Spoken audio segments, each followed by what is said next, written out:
Hey there. For this assignment that I'm currently doing right now, it apparently says I can discuss any kind of event that I see right now. So, being as how I'm a big fan of mysteries, I decided to investigate one of the biggest mysteries that have been FBI radar for the modern ages. And that's, Dan Cooper. If you don't know what Dan Cooper is, allow me to explain to you very specifically in a way. It all started back in 1971 in November. There was a person, a middle-aged man in his 40s wearing a suit and looked like most likely in white skin was a person who apparently was named Dan Cooper, but later found out it wasn't. Anyway, this man hijacked an airplane by deliberately asking, basically tricking a flight attendant to sit next to him and basically giving him a note of what he wants. And if they don't listen to what he wants, they will basically blow up the whole entire airplane with a bomb that he got specifically inside his briefcase. With no other choice, the flight attendant, the pilots, everyone who works at the airplane had no choice but to cooperate with him for the safety of the passengers.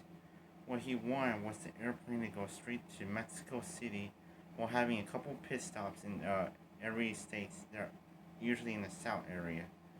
Anyway, this whole airport took place in Seattle.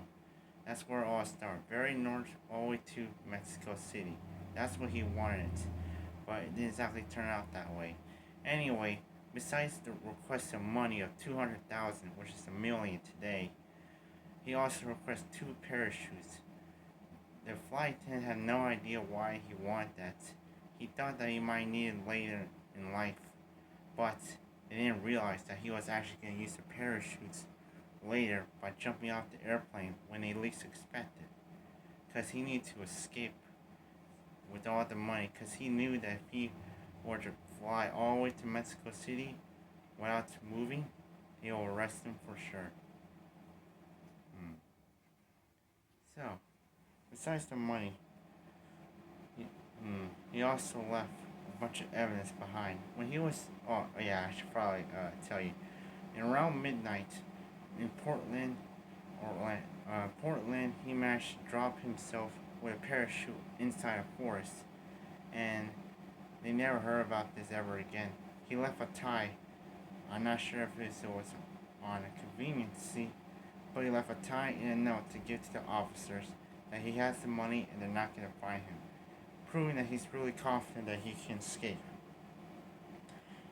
Ever since that incident, many FBI's, many officials, police officers tried to do whatever they can to look for him, but they couldn't find anything. That is until 1980, where a young child managed to find a bunch of money in the Portland's forest. It was all crumbled up. It was at the river.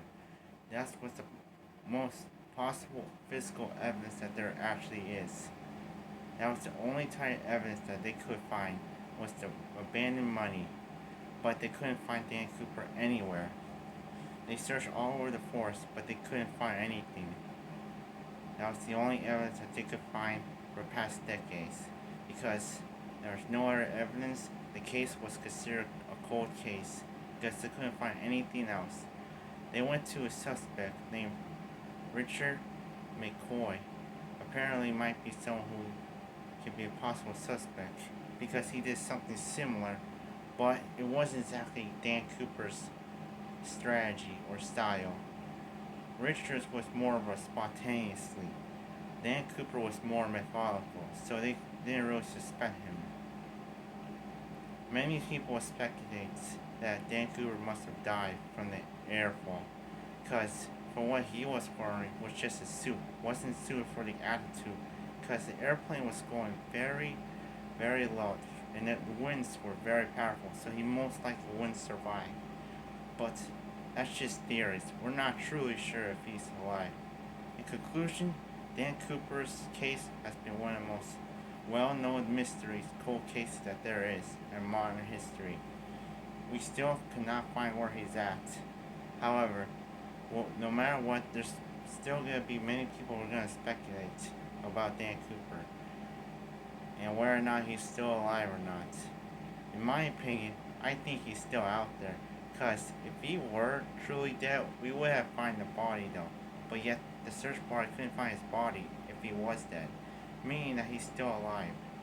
We'll just have to wait and find out to see if they can find any more evidence on Dan Cooper.